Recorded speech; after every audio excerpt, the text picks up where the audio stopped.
Well, welcome to the Home to Haven podcast. We are Terrell and Jen Turner. Thanks so much for tuning in. We are relationship coaches. We teach couples how to communicate in their relationship so they can build a haven of peace and love. That's right. Thank you so much for joining us today. This is your home if you're looking for that faith-filled content all about communication in your relationships and for your home. Now, today we're going to dive right in, and continue our last episode where we started talking about the 5 love languages. 5 love languages. Today we're going to quickly go over the 5, and then we're going to dive deep into the last 2 that we didn't get to on our last podcast episode. That's right. As a recap, these are tips and ways to communicate love in your relationship. Right. So we want to be loved and valued and respected and honored one for another. And so how do we communicate that? Dr. Gary Chapman came up with 5 ways that people communicate love and also receive love. That's right. So we're going to talk through those things, the last 2, but we'll recap the first 3. That's right. So we'll go through the 5 quickly and then get going. So number 1 is words of affirmation, speaking verbally, encouragement, and those uplifting words. Number 2 is acts of service. So really showing people love through things that you do for them to help them out throughout their day. And number 3 is receiving gifts. So giving your partner or receiving from your partner gifts that can be small, little, big, just meaningful gifts. And we're going to dive into the last 2 today, which is quality time and physical touch. Yeah, I would love to know what love language you are. We've given those to you, so let us know which one are you. Can you identify your love language? You know which one's your partner, and then maybe talk through that. Right? How do you want to receive love? Right. What are some ways that I can communicate that to you? What if your gifts of services? What service do you like? Which ones don't you like? Right? Talk about it, right? Communicate. Yeah. Be willing to be vulnerable and say, yes, I do enjoy receiving gifts.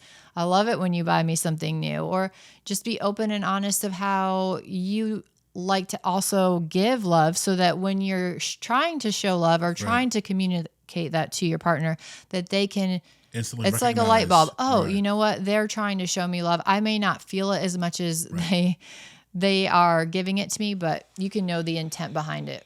Again, because chances are, as you mentioned last episode, so if you missed the one, just go 1 episode back, part 1. Chances are your partner is the exact opposite of you. So again, in our specific example, I am words of affirmation and acts of service, and you are physical touch and time. Yes. And so touch does nothing for me, right? You can hug me and whatever. Or you touch my leg, I'm like, what are you doing? Like, right? And I have to remember trigger, like that's how she's communicating her love. And I'm like, well, she ain't done jack for me all week. She's like, well, I grabbed your knee and I was holding her. Like, what in the world, right? But so instead of dismissing that, you got to receive them. Be like, okay, this girl communicates her love whenever she's coming. If I'm eating dinner, she's like rubbing my head, right? That's her giving me her love. Does nothing for me. And you have to remember, okay, even though I give love this way, I've got to also meet his need as well. Right. And I have to remember, like, why does that not fill you up, right? Why does physical touch mean nothing to you? Well, talk to God about that. I ain't got nothing to do with that. That's how he designed it. Right. Everybody's different. And like you said, I've heard a lot of couples are not the same. And so some people like to say, well, God specifically put you together so you can learn different ways to love each other. I can see that. All right. So let's dive into number 4, which is quality time. So quality time is just really focusing on giving that person undivided attention and actually spending time, like meaningful time together. Meaningful. Yeah. What do you think about quality time? It's quality, right? So it can't just be time. Correct. But it's got to be quality time. And what does quality time look like to your partner? Right. Okay. So that takes you asking those questions, having those conversations of what is quality time? How does that look like? How does that spend? Where is quality time? Is there a specific place quality time takes place? Right. Who's it with? Is it just with me? Correct. Right? So having that, so they're specific, and we talked about this in a few episodes, be clear and direct so that you get what you need and you understand how to give it. Right. So don't take these times to beat around the bush, but Speak be your clear mind. and direct I'm laughing because that's kind of one of our sayings one to another, speak your mind. Speak your mind. Be free. Say what you got to say. That's right. So I love quality time. Okay. I definitely feel love when you give me quality time. And I feel like I give love in quality time as well. We talked about this point a lot as well, as that family time isn't quality time or isn't enough for your relationship. Not for time. your relationship, not for your significant other. So it's important otherwise, but for your specific relationship, you need alone time. Yes. Date nights are great. We always schedule at least 1 or 2 every single month to have date night. You have to do that. I want before we move on. Okay. Because I've heard men say, the ladies like, hey, I need to spend some time with you. We haven't spent time together. We were just at Olive Garden last night. It was the whole family. That's not quality time, right? That's what she's saying. And he's like, well, we just spent out. No. Family time is important. It's not quality time with your significant other. You all need time set aside, uninterrupted. Right. That's just the two of you together in a space where you all can get eyeball to eyeball and conversation. I was going to say, and actually engaging together, because you could have went out to dinner, but like the game's on and he's, more interested in that, or you both are on your phone because something's happening at work or things like that. So we're talking about quality time, right? Put away all the electronics. We're not watching anything. We're not texting anything. We're not typing scrolling through anything. Yeah, we're not looking through or sharing reels together, things like that. And just spending that time. And really another way to show this for quality time is really engaging in an activity that your partner enjoys. Yeah. So if there's something they love to do or a hobby that they have, it may not be something that you love to do or on the top of your list, but that is a great way to actually show your partner love, that you're going to participate in an activity, do something out of your comfort zone for them. I'm going to say step outside of your comfort zone. Experience something new, eat something new, try something new. Even with that, like, what's the worst thing that can happen? It could be nasty. Just spit it out, right? Right. So, I've tried a lot of things for you. You have tried a lot of things, right? And I appreciate that. That shows love. That shows like, wow, okay, she cares about me this much to try this octopus leg or whatever it is. Terrell's a foodie, so he likes to try different things. And so I'll go to the restaurants with him and I enjoy the quality time just because we're together and we're enjoying time together, and then you get the fun food that I get to try. I feel like we should do a challenge of people, and I'll love to see your thoughts about this, of putting the devices away. Mm-hmm. That our quality time can't be us sharing reels. Mm-hmm. It's got to be, analog. Yeah. Like, what are we going to talk about?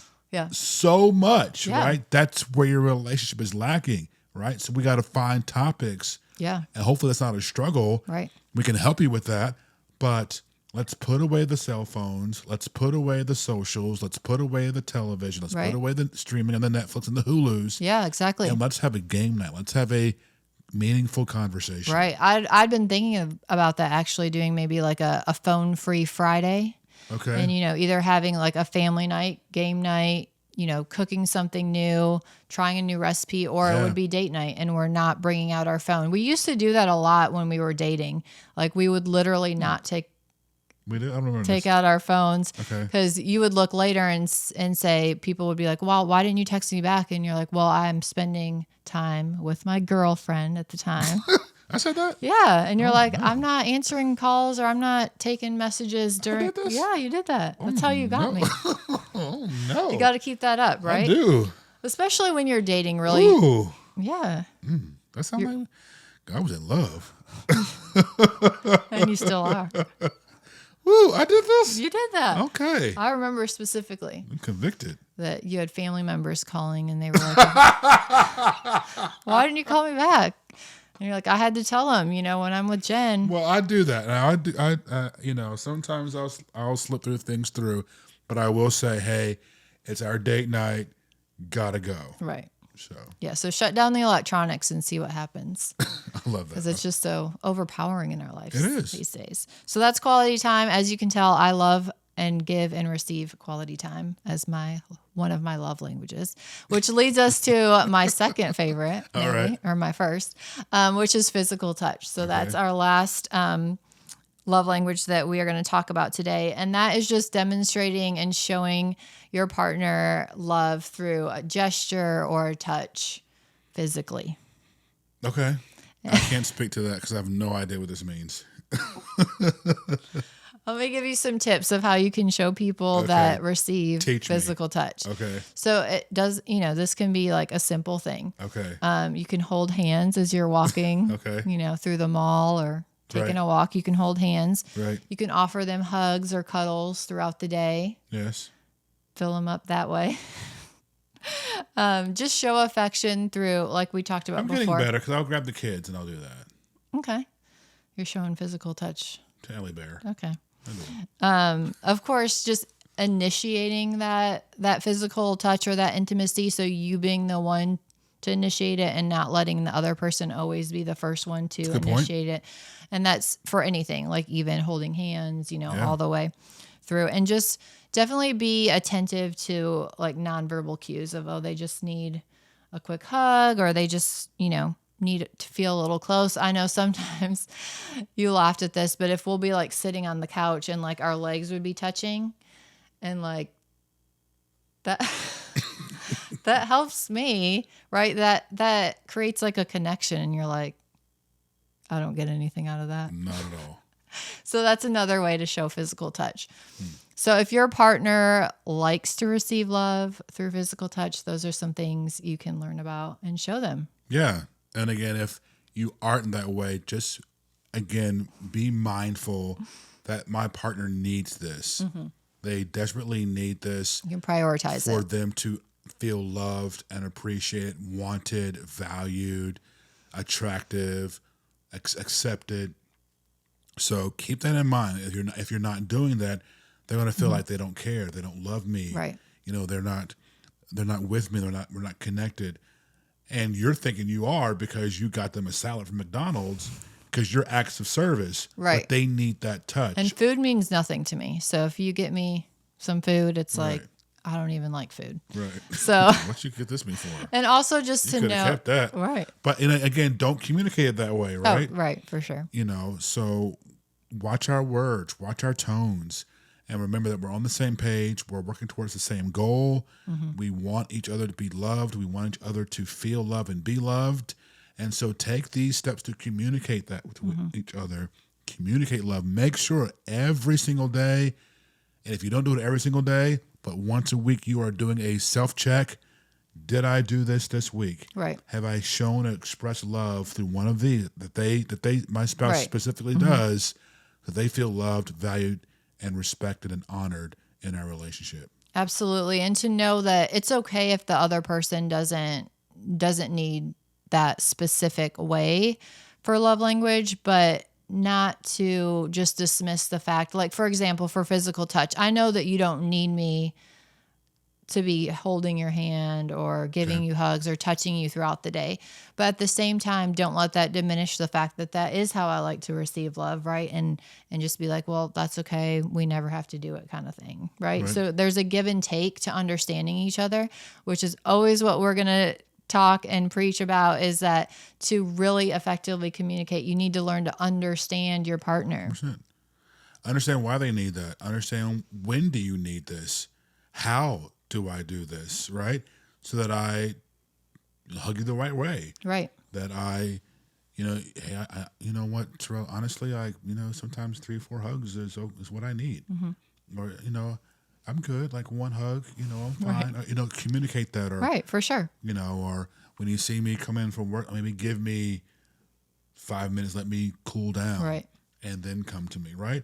Just talk to those things so that, again, we're on the same page, we're moving toward the same goal, and everyone is together loved. That's right. And know that God created you all differently and unique. And embrace that, right? Yeah. We are different. Everyone's not going to be the same. And there's not one right or wrong way to feel love. There's all these different love languages, right? So you can have your favorite to your non-favorite, and that's okay. Yeah. If you missed it, my verse that I gave was John 3:16, right? Where God communicates all 5 love languages for God so loved the world, and He gave His only begotten Son. Whoever believes in Him will not perish but have everlasting life. We have acts of service, words of affirmation, quality time, gifts all in that one verse. So God has given us his love. We can communicate that. The scripture says his love has been shed abroad in our hearts. And so, when you have the love of God inside of you, it's easy to love because it's him loving through you. Right. So remember that the 5 love languages are a natural love, but God's agape love, it's eternal. It never runs out. So you always have love to receive and you always have love to give. That's right. He's always giving your love and not asking, right, what he's getting in return. That's the God agape kind of love. That's right. All right. So if you are also looking for a way to figure out how to communicate either your love languages or something else that's really important to you that you might be coming against a barrier or finding it difficult, we do have a freebie for you. So go ahead, download that today. It's called our Communication Instant Improvement Checklist. You'll find that on our website on a pop-up, also in the link in our show notes as well. Go ahead and grab that. It's just going to go through a list of what really to think about, things that you can do to prepare yourself and be able to instantly improve your communication today. Yeah, 1-page checklist. I think it's 10? I don't know how many items is on there, but it's a quick items you can go through. Right. And while you're having a conversation, before you have a conversation, it's things that you can do to make sure that this is a good, healthy conversation. So instead of, again, we always take accountability. Let me look at myself internally. Right, exactly. Did I do this? Am I being patient? Did I listen? Did I use I language? Did I, because that went south. What happened? Yeah, what happened? Right. So this checklist will help you identify those areas of improvement, and you will instantly begin to see change and better communication with yourself, with your partner, or with anyone else that you want to apply this to, but specifically for relationships. So get that. The link is in the description. Click it, download it. You'll have it instantly, and we pray it's a blessing to you. Thanks so much for joining us on this journey today and on our podcast. We hope to hear from you. Like and subscribe. Help the algorithm push it to more people, and they can be blessed by this content. Thanks so much. We'll see you next week. God bless.